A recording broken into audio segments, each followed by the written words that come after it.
Madam Speaker, I am making this statement today because my siblings, Dr. Lee Wei Ling and Mr. Lee Hsien Yang, have made serious allegations of abuse of power against me and my government.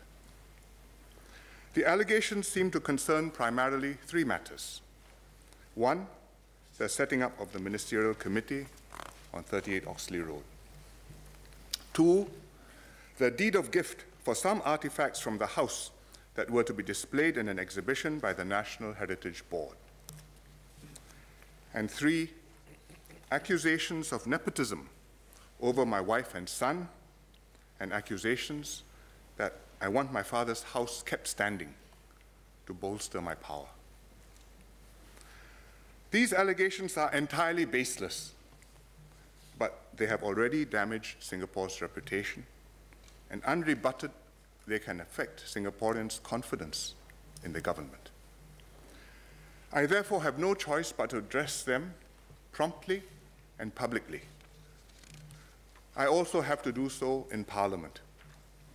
Under the Constitution, the Prime Minister is the person who commands the confidence of the majority of the members of Parliament. As the PM, I have a duty to explain myself to MPs and to rebut in Parliament the allegations against me and my government. I know many Singaporeans are upset by this issue. They are tired of the subject, my wife and son, and accusations that I want my father's house kept standing to bolster my power. These allegations are entirely baseless, but they have already damaged Singapore's reputation, and unrebutted, they can affect Singaporeans' confidence in the government. I therefore have no choice but to address them promptly and publicly. I also have to do so in Parliament. Under the Constitution, the Prime Minister is the person who commands the confidence of the majority of the members of Parliament. As the PM, I have a duty to explain myself to MPs and to rebut in Parliament the allegations against me and my government. I know many Singaporeans are upset by this issue. They are tired of the subject and wish it would end. I too am upset that things have reached this state. As your Prime Minister, I deeply regret that this has happened and apologize to Singaporeans for this. As a son, I'm pained at the anguish that this strife would have caused my parents to feel if they were still alive. I intend to clear the air today to explain the matter fully and to answer all questions on the matter. I'm not here to make a case against my siblings. Parliament is not the place for that. What is private, I'll try to resolve privately, but what is public, I have to explain and render account. I stand by what I will say in this chamber. I shall be separately issuing whatever I say in this debate as a statement by me outside the House, which will not be covered by parliamentary privilege. To respond to these allegations of abuse of power, I will have to go into some background about 38 Oxley Road and the family discussions on the House, so that members can make sense of the allegations. But my account will inevitably be from my perspective, so I will try my best to be objective and factual. I will cover the discussions on 38 Oxley Road when Mr. Lee Kuan Yew was alive, what happened after Mr. Lee passed away, and then where the matter stands today. Madam Speaker, may I now ask the clerk to distribute handout 1 to members? Yes, please.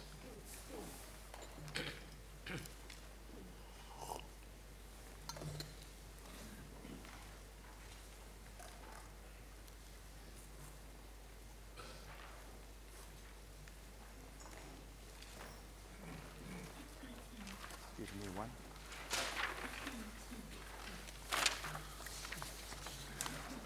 My father's wish, held for many years, is well known to all Singaporeans. He wanted the house at 38 Oxley Road to be demolished. After my mother died in 2010, my father wrote to the Cabinet to put his position on the record. This is the first note you have in the bundle, which is dated 27th of October 2010. And it's a letter from Mr. Lee to Cabinet, and it reads, 38 Oxley Road. I've discussed this with my family many a time. They agreed with me that 38 Oxley Road should not be kept as a kind of relic for people to tramp through. Take photos of it or whatever else they want, but demolish it after I'm gone. I've seen too many places which are kept frozen in time. My most vivid memory is that of Nehru's final home, that of the British naval commander of the Indian Ocean Fleet in New Delhi. Actually, it was another British general's home, but you get the point. It was once a grand building, kept as a monument with people tramping in and out. It became shabby. It is not worth the restoration unless they restore it just for people to look at it. 38 Oxley Road has no merit as architecture, so please respect my wish to have it demolished when I'm no longer around. Cabinet noted his letter. A few months later, in January 2011, my father published a book, Hard Truths to Keep Singapore Going. In the book, the question of preserving his house came up. He said, I've told the Cabinet, when I'm dead, demolish it. He explained again that he did not want the house to become a shambles. The cost of preservation would be high because the house was built over 100 years ago and had no foundation. If the house was demolished and planning rules could change, the value of the land as well as the surrounding plots would go up. However, after Hard Truths was published, there was a strong public pushback. Many Singaporeans did not agree with Mr. Lee. They wanted the house to be preserved. This was, after all, the house of Singapore's founding Prime Minister, where important political decisions were made that shaped the future of Singapore. We are a young nation, and what the house represents is of particular significance to our history and nationhood. So in March 2011, my father asked some newspaper editors for their views. All the editors replied that they would like it to be kept given its historical importance and heritage value. Guntur Sadali, then editor of Berita Harian, wrote to my father, I was personally shocked and sad when I first read about you saying that you wanted the house demolished after you are gone. The historical value of the house is priceless. If we demolish it, our next generations will regret it. We should avoid making this mistake. Mr. Lim Jim Kun, then editor of Lianhe Zaobao, suggested that the house be conserved and turned into a museum like the Sun Yat-sen Memorial Hall. These were not the answers my father hoped to get. My father then wanted to leave the decision to his children. But we told him that only he could decide. He then said his decision was to knock it down. I told him that in that case, he should tell the editors and put it on the record. And so he did. After the general election in May 2011, Mr. Lee retired from the Cabinet. He then decided to put his views on the record again. And that is the second letter in the bundle you have, 20th of July, 2011. He wrote to Cabinet to reiterate that he wanted the house knocked down. I read it. It says, I have previously written to Cabinet that the house should be demolished. It has no foundations and is in poor condition. It is difficult to maintain if people start trampling through the house. Whenever there's piling in Cluny Road for new homes, hairline cracks begin to appear on the walls. So keeping the house is too hazardous and costly.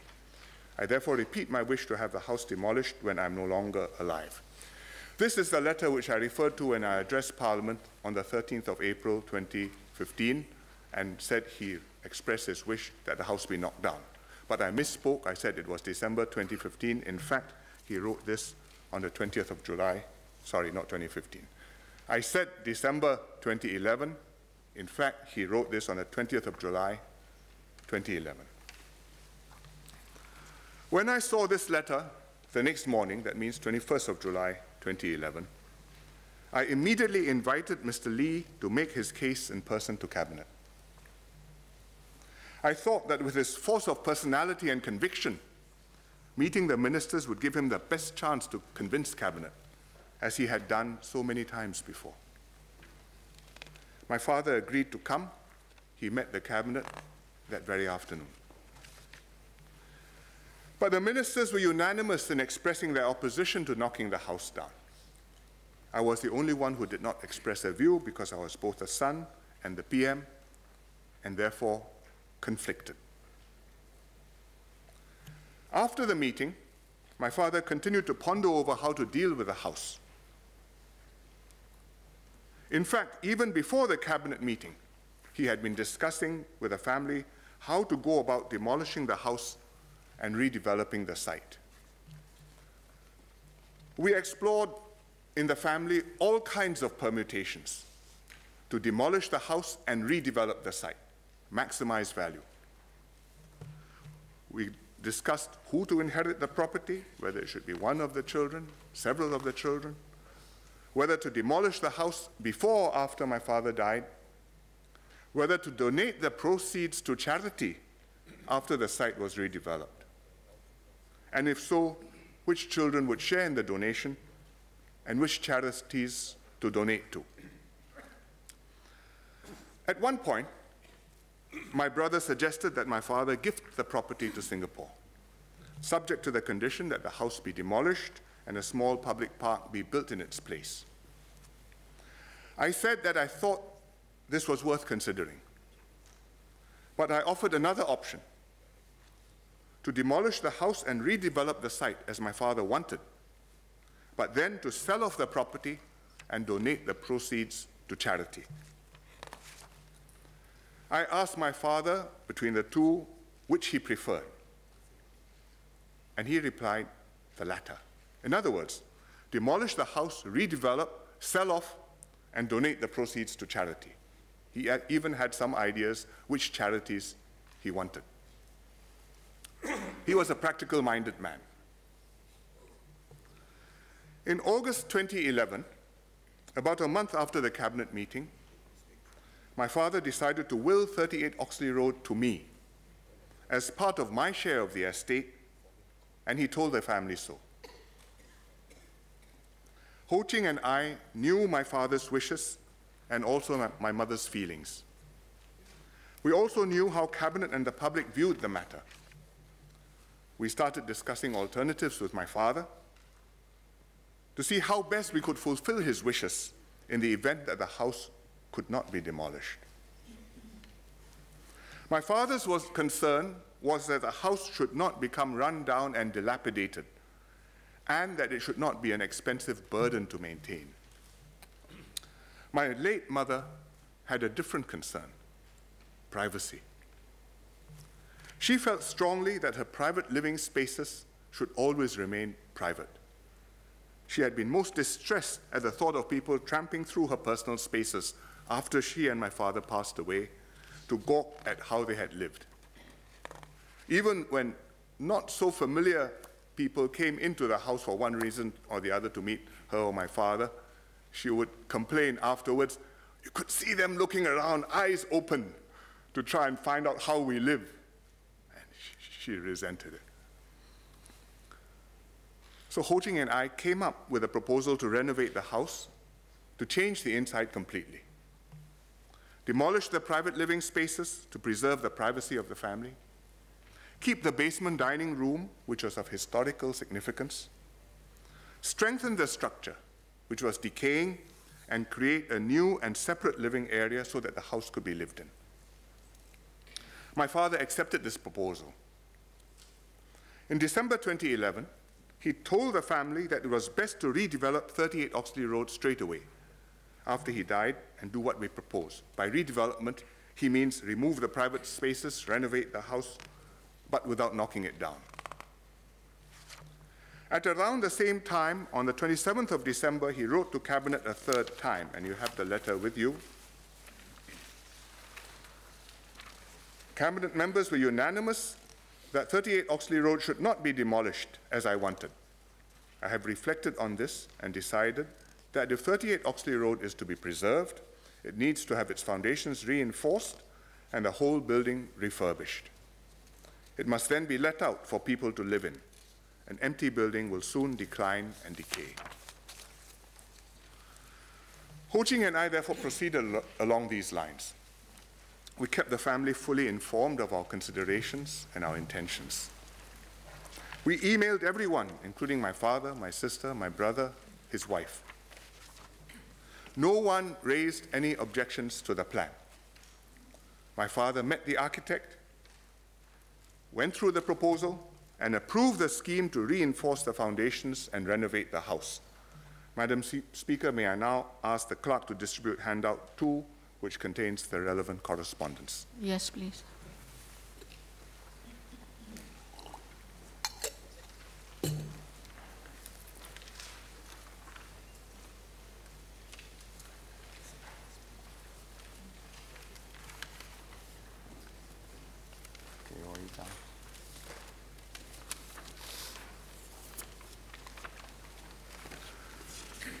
So you see the first page is my father's authorization letter to the architect to submit the development application. He signed it on the 28th of March 2012. I hereby authorize you to act as my agent to submit on my behalf an application to the competent authority under the Planning Act 1998 for a written permission to develop Lot 99909X TS20. That means Town Subdivision 20, at 38 Oxley Road, for proposed additions and alterations to existing two-story detached dwelling house, River Valley Planning Area, and so on. I hereby authorize you to pay on my behalf to the competent authority all processing fees or charges payable by me in connection with the application. And URA approved it a few weeks later on the 17th of April 2012. You have that too. I have just given you the first page of the grant of written permission. The rest is the fine print. But the first page puts the specifics, puts the key points: name and address of developer, Lee Kuan Yew, 38 Oxley Road, date of application received, and so on. Particulars of decision: planning permission is granted under Section 14(4) of the Planning Act for the application referred to. Details are set out in Part 3, subject to conditions in Part 4, additional notes in Part 5. As far as I knew, that was how the family had settled the matter. Rationally, amicably, while Mr. Lee was still alive, which is what he had hoped to achieve and strived very hard to achieve. I heard nothing to the contrary until after my father died.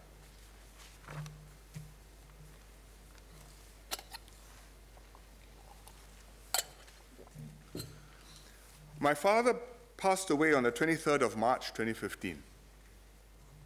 On the 12th of April 2015, 3 weeks later, his last will was formally read to me and my two siblings. 38 Oxley Road was given to me. The demolition clause was in the will. And Madam Speaker, may I now ask the clerk to distribute handout 3, which is the demolition clause. Yes, please.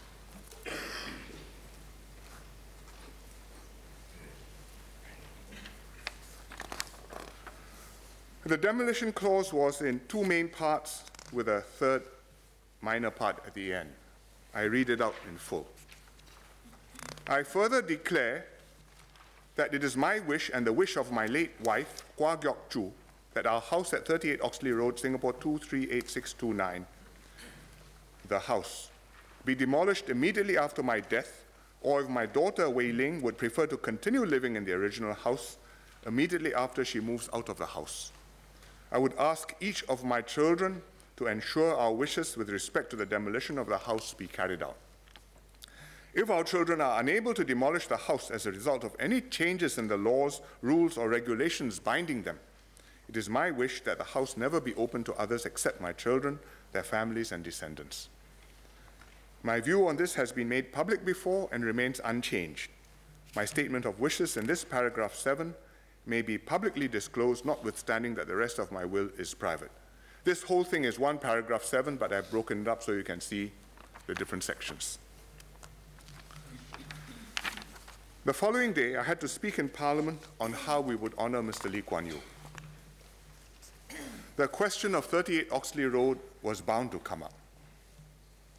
There were already suggestions from the public on what to do with the house, including turning it into a museum and a memorial.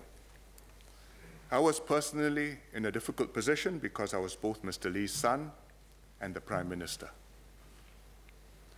So at the reading of the will, I discussed with my siblings what I could say about the house in Parliament. There was a difference of views. Xian Yang, for the first time, objected to the renovation plans that my father had approved. He wanted the house to be knocked down immediately. This was a complete surprise to me. I pointed out that his position now was different from what the family had discussed and agreed upon. But it was not possible to knock down the house immediately anyway, because my sister Wei Ling then said she intended to continue to stay in the house. And in his will, my father had expressed his wish that Wei Ling be allowed to stay there for as long as she wished. So I said we should honor that, and that I would say in Parliament the next day that the government would not make any decision until such time as my sister was no longer staying there. We also discussed what I should say regarding my father's wishes, what I should say in Parliament regarding my father's wishes. I wanted to read out Mr. Lee's 27 December 2011 letter to the Cabinet, stating his view on what to do with the house if it is to be preserved.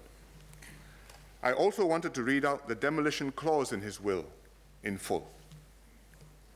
My brother and his wife objected strenuously. But I decided that I had to do so, and I said so that my father's views would be on the record and Singaporeans could know accurately what his thinking had been.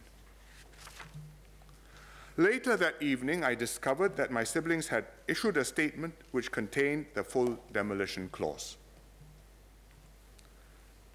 In Parliament the next day, I made a statement which I had cleared with my key cabinet colleagues because I was speaking as Prime Minister. I read out both a letter to Cabinet and the whole demolition clause. I said, we should not rush into making decisions on this matter, especially so soon after Mr. Lee has passed away. We should allow some time to pass, consider the ideas carefully, and make calm, considered decisions which will stand the test of time. We want to honor Mr. Lee, but we must do so in the right way. I stated that my father's position on 38 Oxley Road had been unwavering all these years, that he wanted the house knocked down, and that as a son, I wanted to see my father's wishes carried out. I told Parliament that since my sister was going to continue living in 38 Oxley Road, there was no immediate issue of demolition and no need for government to make any decision now. As and when my sister was no longer living there, the government of the day would consider the matter. After the Parliament sitting, I took two major steps. One, I recused myself from all government decisions relating to 38 Oxley Road. I was conflicted, being my father's son and the inheritor of the house and also the head of the government. It was not proper for me to take part in any decisions on 38 Oxley Road. So at the next Cabinet meeting, 2 days after the Parliament sitting, I recused myself from all discussions and decisions relating to the house and placed DPM Teo Chee Hean in charge. And this was formally recorded in the Cabinet minutes. From that point on, I have been out of the loop whenever the government handles matters concerning the house. I play no part in any of the discussions or decisions.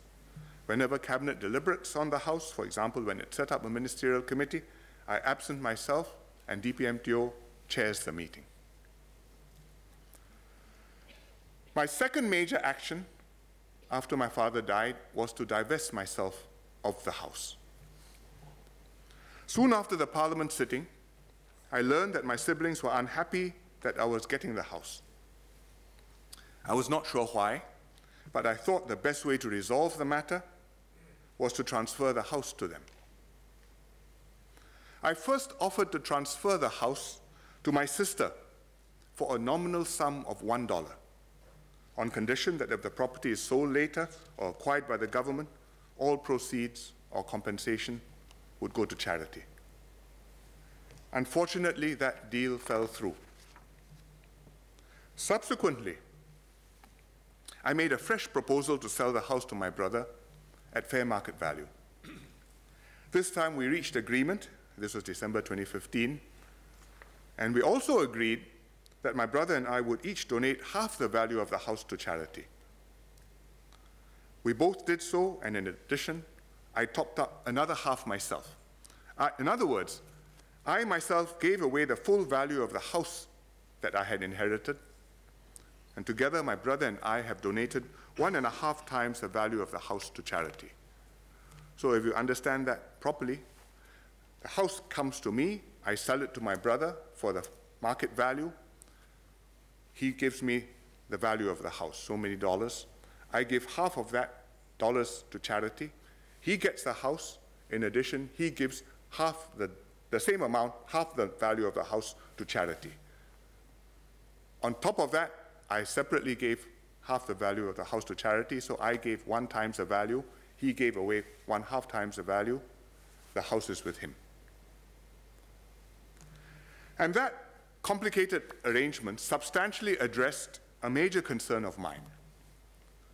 That was that our family be seen not to be benefiting financially from 38 Oxley Road, either through receiving compensation from the state for acquisition, or resisting acquisition or conservation, to profit by redeveloping and selling the property. I've given you the background to 38 Oxley Road, our discussions when my father was alive, and what happened after my father passed away. Where does the matter stand today? There is, in substance, no longer anything for my siblings and me to dispute over on the matter of the house. We all want our father's personal wish to be carried out, which is to knock the house down. I no longer have any interest in the house. My brother owns it. I do not take part in any government decisions on the house. So why is there still an argument? I really am not sure, but one possible factor may be a difference in views between me and my siblings. And the difference is over this question. What did my father think about the house apart from demolition? Was his view black and white, all or nothing? Demolish the house no matter what? Or was he prepared to consider alternatives should demolition not be possible? My siblings' view is that my father absolutely wanted to demolish the house with no compromise, and they point to the first half of the demolition clause as evidence. That's the first section you have in the handout. And they say that if he considered any alternatives, such as the next section on the handout, that was only because he was under duress, because the government had the power to prevent him or his heirs from knocking it down. My view is that while my father wanted the house to be demolished, he was prepared to consider alternatives should the government decide otherwise. Indeed, he put it in writing and approved alternative architectural plans which were submitted to URA, as I explained earlier, and approved by URA. And next, we have to look at the full demolition clause and not just the first half. And the full clause shows that my father did accept alternatives. Further, I have pointed out some unusual circumstances surrounding how the last will was prepared, which are relevant because of the weight that my siblings put on the demolition clause in the last will. Despite this difference in views, I still see no need for argument. I've submitted my views to the Ministerial Committee. My siblings have submitted theirs. We have commented on each other's views. I will leave it in the good hands of the committee. In any case, the government has stated that the committee will not make any decisions on the House and will not even recommend any decisions on the House to Cabinet. The committee will only list options for the House so that when a decision does become necessary one day, perhaps decades from now, the Cabinet of the day, most likely by then under a different Prime Minister, will have these options available to consider. There is therefore no reason at all for anybody to feel pushed into a corner by the committee, as my brother has claimed to be. Regrettably, my siblings have now gone public and accused me of abusing my office. There are very few specifics in their charges, but because their father is Mr. Lee Kuan Yew, their accusations gain some credibility, and I have to take their charges seriously, which is why I'm addressing them here in Parliament. What are the allegations? First, alleged abuse of power. My siblings have given scant details of the charge, but my brother has cited as a prime example the setting up of the ministerial committee. I have already explained that I have recused myself.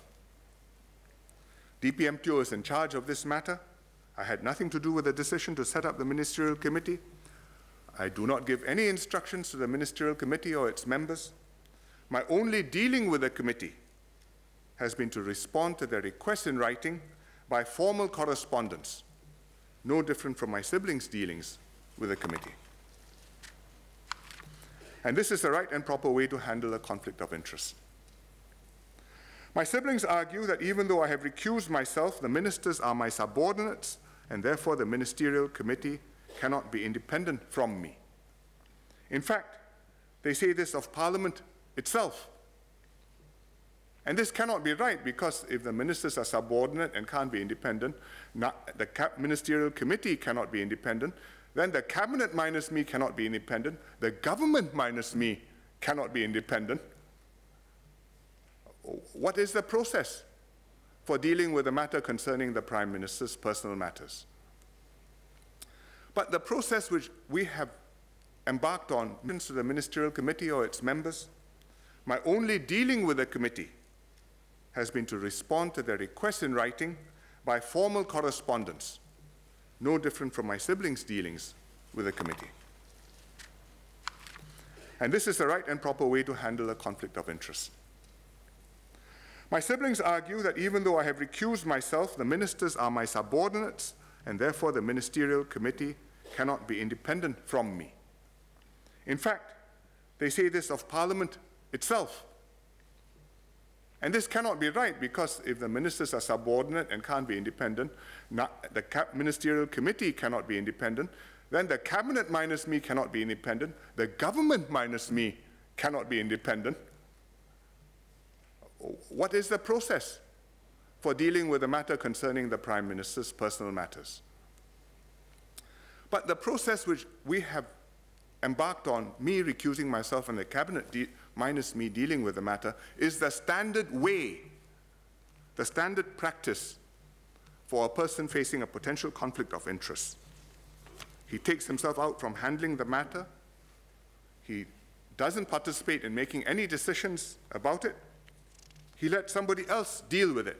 It could be his deputy, it could be some other senior colleague, it could be the rest of the cabinet, as in this case.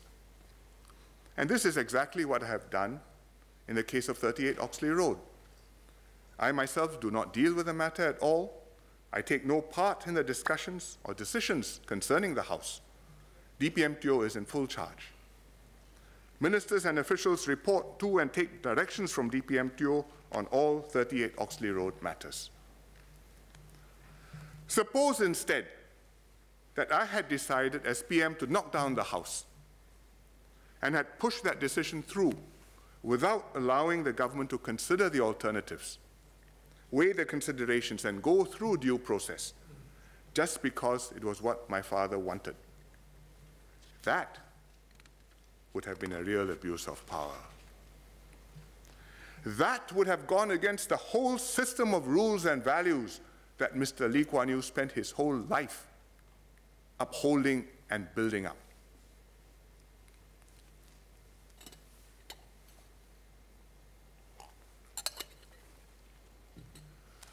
The second issue my siblings accused me of is separate from the house itself.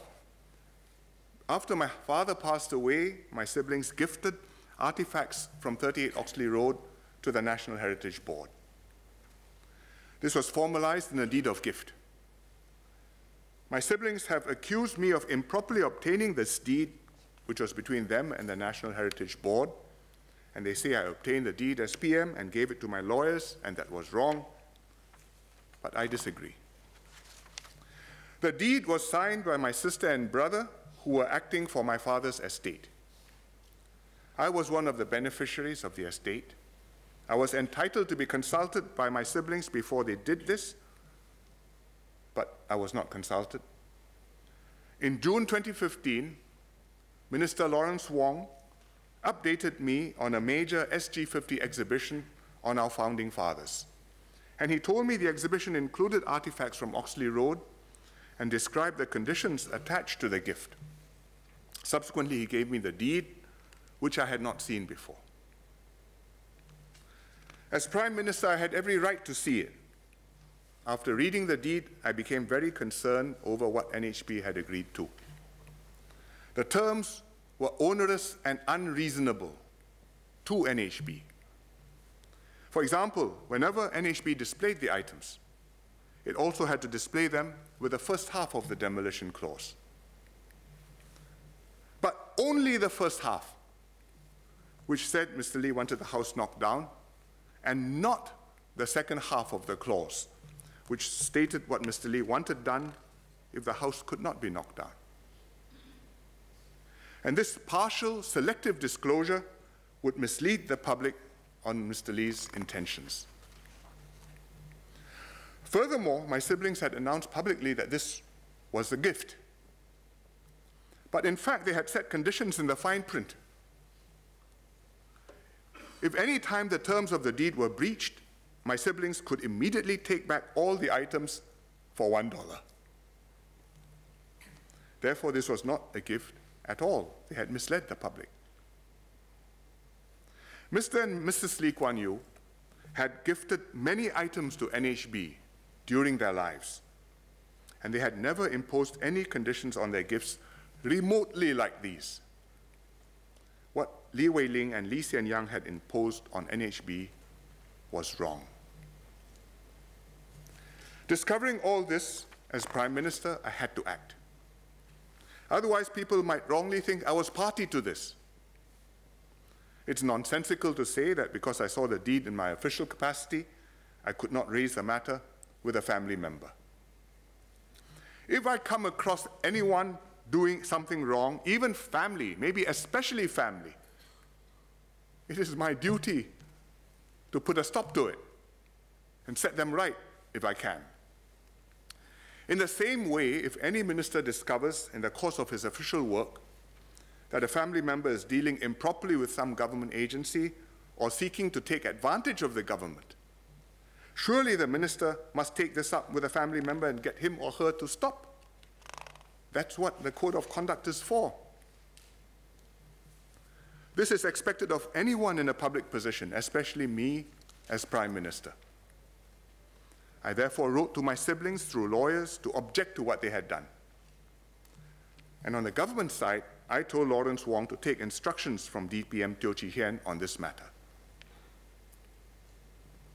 I believe this was a correct and proper way for me to handle the deed of gift.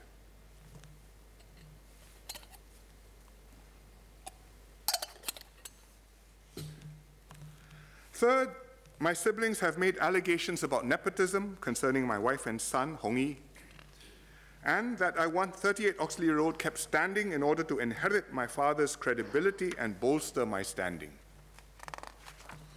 Hong Yi, my son, has publicly said he's not interested in politics, nor have I pushed him to enter politics. My wife, Ho Ching, is CEO of Temasek Holdings. As CEO, she reports to the board chaired by Mr. Lim Boon Heng As a company, Temasek Holdings answers to its shareholder, the Ministry of Finance, under Minister Heng Swee Keat. I have every confidence that both Mr. Lim Boon Heng and Minister Heng Swee Keat understand the meaning of good, proper corporate governance. It is the Temasek board which appoints the CEO, and the appointment has to be confirmed by the President, who is advised by the Council of Presidential Advisors. If Ho Ting ever behaves improperly, I have no doubt that the Temasek board, the President, and the CPA know what their duty is. Regarding the House and how its continued existence enhances my aura as Prime Minister, if I needed such magic properties to bolster my standing after 13 years as a Prime Minister, I must be in a pretty sad state. And if Singaporeans believe that such magic works in Singapore, I think Singapore will be in an even sadder state. Now, Madam Speaker, may I have your permission to say some words in Mandarin? Yes, please.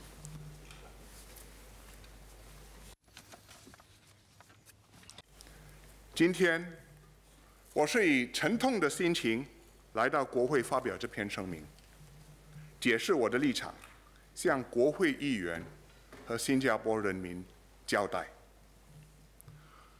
过去几个星期，我与弟弟妹妹之间的家庭纠纷展露在公众面前，让许多新加坡人感到非常不安。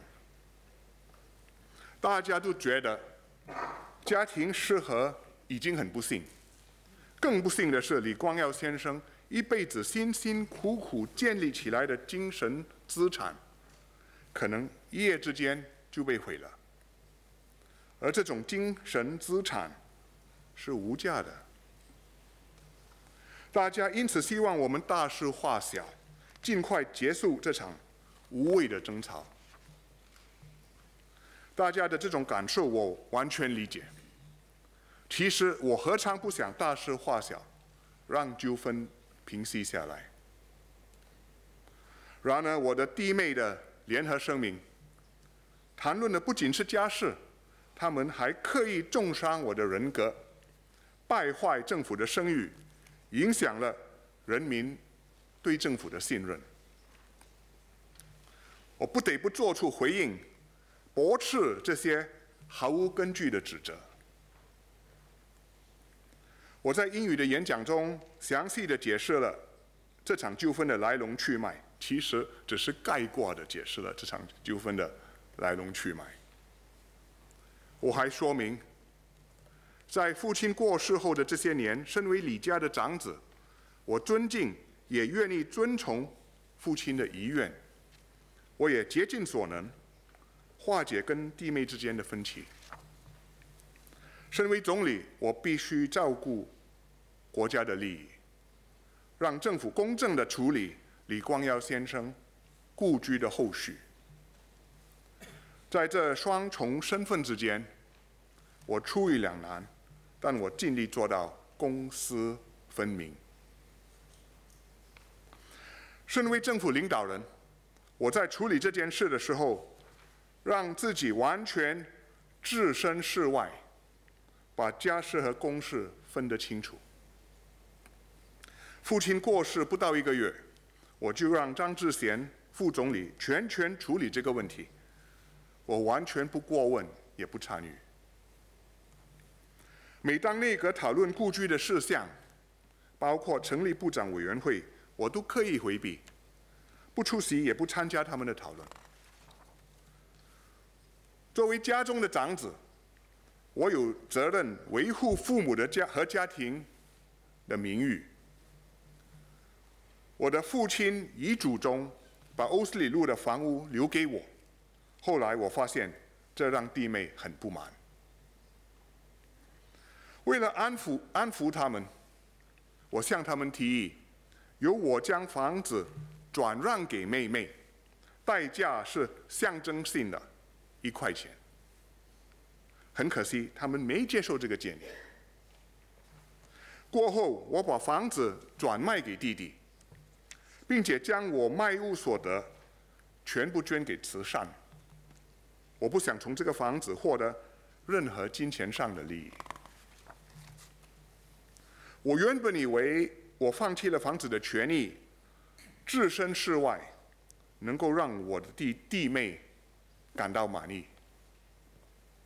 我万万没想到，他们会不顾家庭的声誉，将家庭纠纷公诸于世，并且对我做人身攻击，对政府做毫无根据的指责。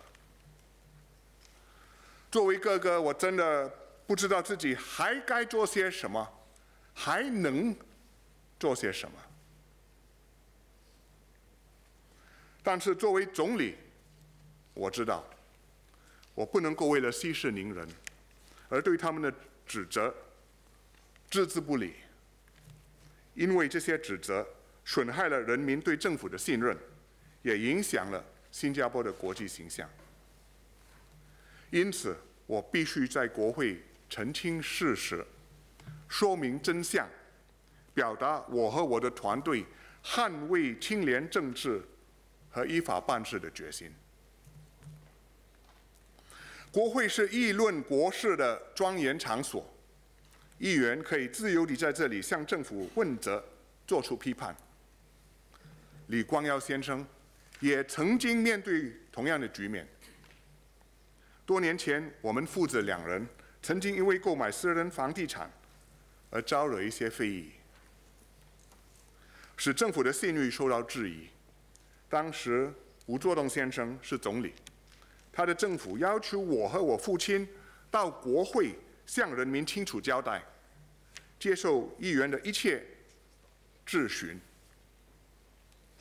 那一场国会辩论，化解了人民对政府的疑虑，使到政府能够继续获得人民的信任。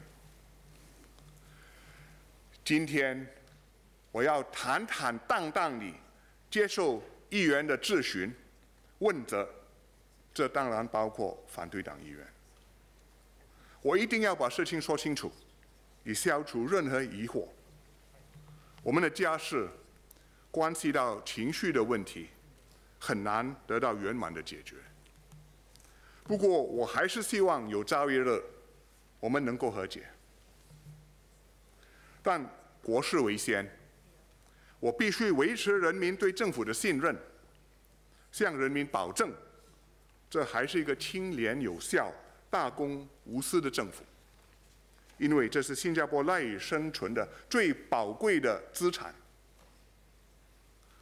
对于这场家庭纠纷所引起的困扰、混淆和不安，我再次向大家道歉。我希望这次的国会辩论将有助于平息这场不幸的风波。我和我的领导团队会继续全力以赴，为大家服务。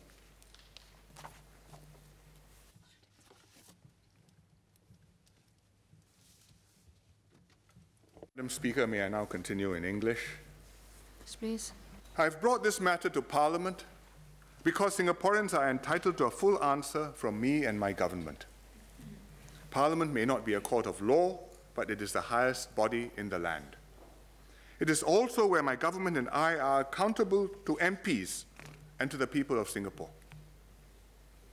Many people have asked me why I'm not taking legal action to challenge the will, or sue for defamation, or take some other legal action to put a stop to this and clear my name. These are valid questions. I took advice. I considered my options very carefully. I believe I have a strong case. In normal circumstances, in fact, in any other imaginable circumstance than this, I would have sued immediately. Because the accusation of the abuse of power is a very grave one, however baseless it may be. And it is in fact an attack not just on me, but on the integrity of the whole government. But suing my own brother and sister in court would further besmirch our parents' names. At the end of the day, we are brother and sister, and we are all our parents' children. It would also drag out the process for years and cause more distraction and distress to Singaporeans. Therefore, fighting this out in court cannot be my preferred choice. Every family will understand that family disputes do happen, but they're not something to flaunt in public. That's why I've done my best to deal with this out of the public eye. For example, I kept my submissions to the Ministerial Committee private. My purpose was not to pursue a fight with my siblings, but to assist the committee in its work. Unfortunately, my siblings made public allegations against me, and then I had no choice but to defend myself and release the statements and the facts about the matter. I stand by the statements I have published, but I really don't want to go further if I can help it. Today, I'm making this statement in Parliament to account to members and to Singaporeans and to deal with this issue expeditiously so that Singaporeans can understand what it is all about and we can put the matter to rest, I hope, once and for all. DPMTO will be making a ministerial statement after me. He will explain his and the government's actions and decisions on this matter. Other relevant ministers will speak too. I invite members to raise all questions, suspicions, or doubts directly in this chamber with me and my team. I've seen the questions filed by the Workers' Party MPs. It's striking that the questions are general and concern broad principles and rules. They contain no specific allegations or facts about any wrongdoing or impropriety. But if I'm mistaken and the Workers' Party has come across such allegations or facts, please raise them today. My ministers and I will deal with all their questions and give comprehensive answers because we have nothing to hide.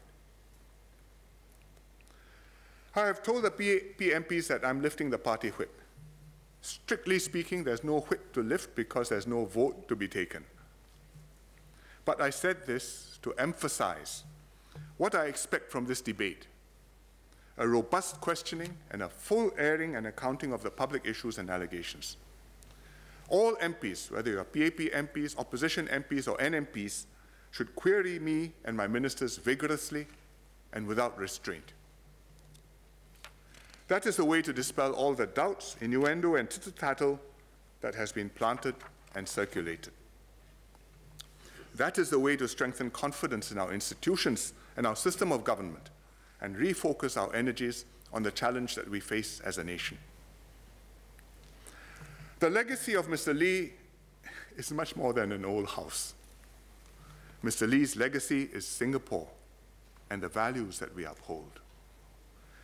We've built something special in Singapore: a cohesive, multiracial, meritocratic society, a fair and just society where the same rules apply to everybody, whether you're a minister or an ordinary citizen, whether you are the Prime Minister or the children of the founding Prime Minister. You are not above the law. My colleagues and I are in politics, in government, to fight to uphold this legacy to keep Singapore successful. We have sworn to serve Singapore faithfully. When private interests and public duties clash, we make sure that our private interests do not sway our public decisions. When allegations of impropriety and corruption are made, we take them seriously and investigate them fully. Ministers are bound by a code of conduct which is tabled in Parliament. And after every general election, I issue rules of prudence to every PAP MP so that they know how to conduct themselves to protect their own reputation and to safeguard the integrity of the PAP government and the Singapore system. In Singapore, everyone is equal before the law. Mr. Lee understood this most of all. When the dust has settled on this unhappy episode, people must know that the government in Singapore operates transparently, impartially, and properly. That in Singapore, even Mr. Lee's house and Mr. Lee's wishes are subject to the rule of law. That the government he built is able to withstand intense and sustained attacks on its reputation and integrity and emerge not just untainted, but in fact strengthened. This is the house that Mr. Lee built, not 38 Oxley Road. When Mr. Lee was asked what were the most important things to him in life, he said, "My family and my country." It pains me that this episode has put both under a cloud and done damage to Singapore. I hope one day I'll be able to resolve the unhappiness within the family, but today I stand here before you to answer your questions, clear any doubts, and show you that you have every reason to maintain your trust in me and my government. My colleagues and I will continue to serve you